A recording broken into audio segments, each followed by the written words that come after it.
The young Iranian nuclear scientist who was buried this weekend knew he was a target for assassination. He had a bodyguard. But they both were killed as they drove to work by a motorcyclist who came alongside and clamped a magnetic bomb to their car. This recent killing has got to be a blow to the Iranian government. The bodyguard didn't do his job, and the Iranian government didn't do their job to protect these scientists. And so I'm sure there's a lot of hand-wringing inside Tehran now about how they're going to protect these people. Former weapons inspector David Albright keeps tabs on Iran's nuclear scientists. So what difference do you think it makes now that he is no longer part of the Iranian nuclear program? Well, I think he's, I hate to say it so crudely, but he's replaceable. Is there any Iranian involved in their nuclear program who is irreplaceable? Not as far as anyone can tell.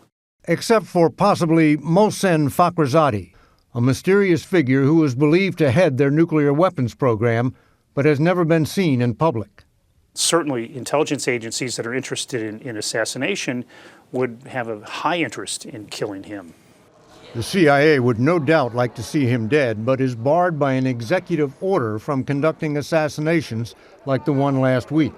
Let me state what the Secretary of State made clear. Defense Secretary Panetta used to run the CIA. We were not involved in any way, with regards to the assassination that took place there. I'm not sure who was involved.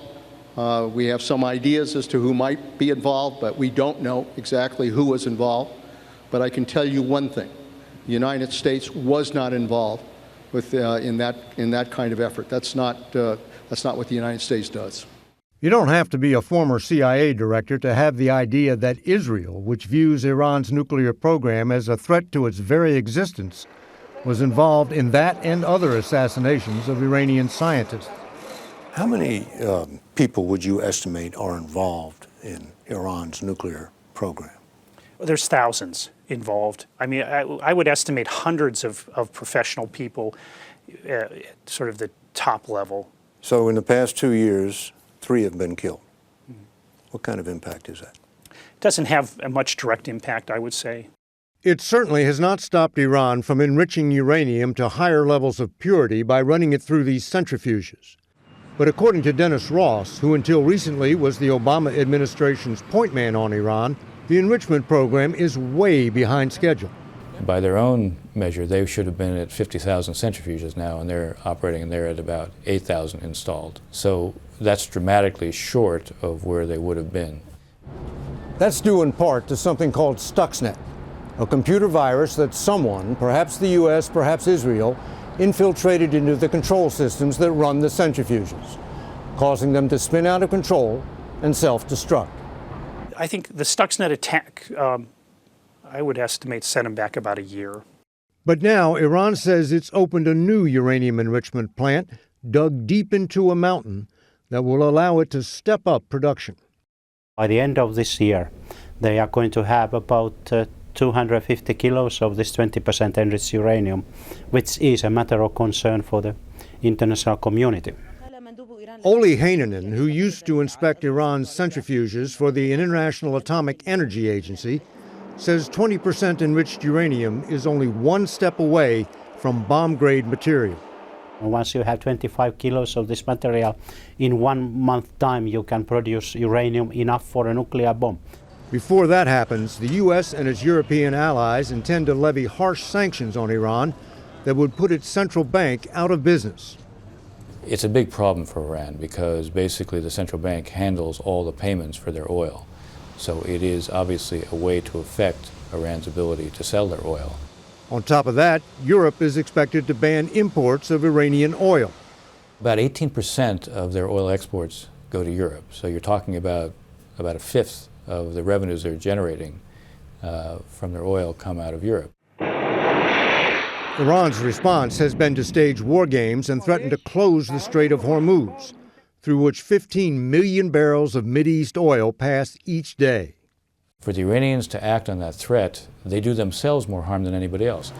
Closing the strait would cripple Iran's own oil exports and alienate virtually every nation which depends on Mideast oil or cares about the price of oil. this wouldn't just be the United States that would have a concern about keeping it open. It would be the international community, and it would be some of their most important trading partners, like China, for example.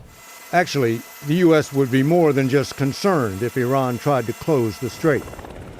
We cannot tolerate Iran blocking the Straits of Hormuz. And that's a red line. And Panetta says there's another red line. We cannot allow them to develop a nuclear weapon. That's a red line. If it comes to that, the B-2 stealth bomber has been outfitted with a 30,000-pound bunker-busting bomb designed to destroy Iran's underground nuclear facilities. We sat down In an interview with Scott Pelley for 60 Minutes, Panetta warned Iran could cross the nuclear red line as early as this year. So are you saying that Iran could have a nuclear weapon in 2012? It would be, sometime around a year that they would be able to do it. When the Secretary of Defense said a year, that's the worst case. I don't believe, I've not seen others say that they think that they could have it within a couple of months. Yeah, so that's the worst case. What's the more likely case? Yes. The more likely case would probably be several years. Several years? Yes. That sounds like time enough for sanctions to decimate Iran's economy and make the Ayatollahs think twice about how badly they want the bomb. There's one problem. The Israelis look at what time they have available still to them to use a military option if it was necessary. Israel's defense minister has warned Iran will soon have dispersed its nuclear facilities and hidden them underground to the point that a military strike could no longer stop the program. He has publicly given interviews where he talks about 6 to 9 months from now. The red lines are fast approaching. Assassination, sabotage, and sanctions might delay them, but they will not be erased unless and until Iran gives up its nuclear ambitions.